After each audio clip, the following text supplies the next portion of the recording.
घर घर भगवा छाएगा, राम राज अब आएगा। साथियों, हमारे भारतवर्ष में भगवा ध्वज प्राचीन काल से हम देखते हैं, चाहे राजा दशरथ हुए, चाहे सत्यवादी हरिश्चंद्र, सभी के दरबार में, सभी के राजमहल के ऊपर कौन सा ध्वज लगा हुआ है? भगवा ध्वज। क्या है भगवा? किस चीज का प्रतीक है? हमारे देश का जो तिरंगा झंडा है उसमें पहला प्रतीक क्या है? भगवा, केसरिया। उसके बाद हम सफेद रंग शांति का, उसके बाद हरा रंग हरियाली का, समृद्धि का। यानी सबसे पहले हम किस चीज को अपने आगे रखते हैं?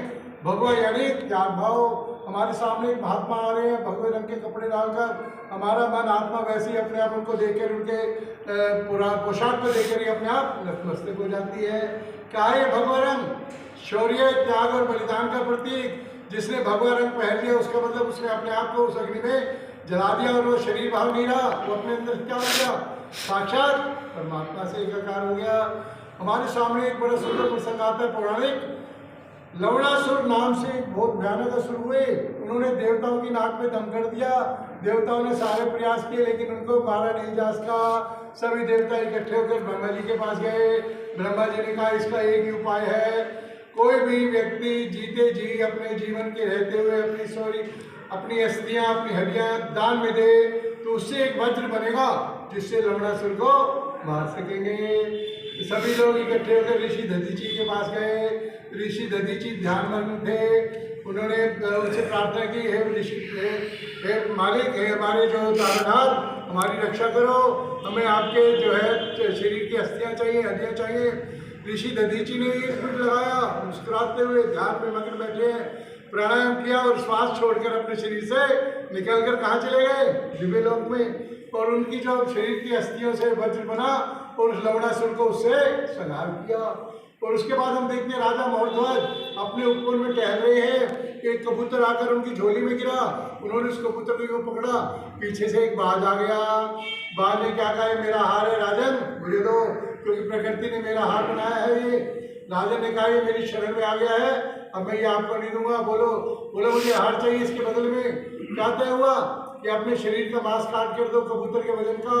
हम क्या देखते हैं? कबूतर को डाला गया एक पलड़े में, उसने राजन ने एक अपनी टांग काट कर दी, लेकिन वो कबूतर भारी होता गया। अंततः राजा उस दूसरे पलड़े में बैठे। उसके बाद क्या हुआ? बाज साक्षात महादेव बनकर प्रकट हुए। बोले मैं तो आपकी परीक्षा ले रहा था। क्योंकि हमारे हिंदू धर्म में, हमारे पुरातन संस्कृति में क्या है? त्याग और बलिदान। हम देखते हैं महाराणा प्रताप, उधर सम्राट अकबर दिल्ली का बहुत बड़ा शहंशाह, उसने महाराणा प्रताप को संदेश भेजा, मेरी अधीनता स्वीकार कर लो, तुम मेवाड़ के राजा बने रहोगे, तुम्हें कोई परेशानी नहीं होगी। क्या कहा महाराणा प्रताप ने मित्र से? गुलामी की जिंदगी से मैं कितनी भी बड़ी से बड़ी चुनौतियां हो उनका सामना करूंगा और मैं आपको इस देश से बाहर निकाल कर रहूंगा। हम देखते हैं उसने अपने चेतक पर सवार होकर 20 किलो के भाले को लेकर अकबर की सेना को धूल चटा दी। आज हम क्या देखते हैं उसका परिणाम? हर चौराहे पर पूरे भारतवर्ष में महाराणा प्रताप घोड़े पर सवार होकर हमें अपनी जो है सुंदर छवि दिखाते हैं। वीरता और पौरुष का प्रतीक बन गए महाराणा प्रताप। यानी उसके बाद हम देखते स्वामी रामदेव जी बिल्कुल साधारण परिवार से निकले, बिल्कुल यानी सामान्य परिस्थितियां, यहाँ तक कि बताते हैं कि बचपन में उनको स्वयं पैरालाइज था, उनका मतलब शरीर का एक भाग कमजोर था, लेकिन उन्होंने योग और प्राणायाम करके न केवल अपने आप को ठीक किया, बल्कि आज वो पूरे भारतवर्ष में नहीं पूरी दुनिया में सभी को निरोग प्रदान कर रहे हैं। और लाखों लोग प्रतिदिन टीवी पर उनके साथ जुड़ते हैं। और आप ध्यान से सुनना मेरी बात, ऐसे असाध्य लोग जिनका मेडिकल के अंदर कोई समाधान ही नहीं है। डॉक्टर कहते हैं कि आप 2 महीने तक ही जी पाओगे, आपके जो सेल्स खत्म होने वाले हैं। स्वामी रामदेव जी कहते हैं आप हमारे पास आए, पतंजलि आश्रम में आए, प्राणायाम कराते हैं, उनका आहार विहार बदलते हैं, उनको थोड़ी से पौष्टिक को भोजन देते हैं और वो व्यक्ति आज 20 साल बाद भी पूरा निरोग जीवन जी रहा है। यानी हमारा कहने का भाव क्या है कि आपका जो भगवत है, जो है आपने जो भगवत हमें जो बलिदान और त्याग का प्रतीक है, देखो हमें लगता है कि हमारे भारतवर्ष के ऋषि मुनियों ने इतने त्याग बलिदान किए हैं, तो हमें क्या महसूस होता है? हम उन्हीं ऋषि मुनियों की संतान हैं, हम भी क्यों नहीं जीवन में बड़े से बड़ा काम कर सकते?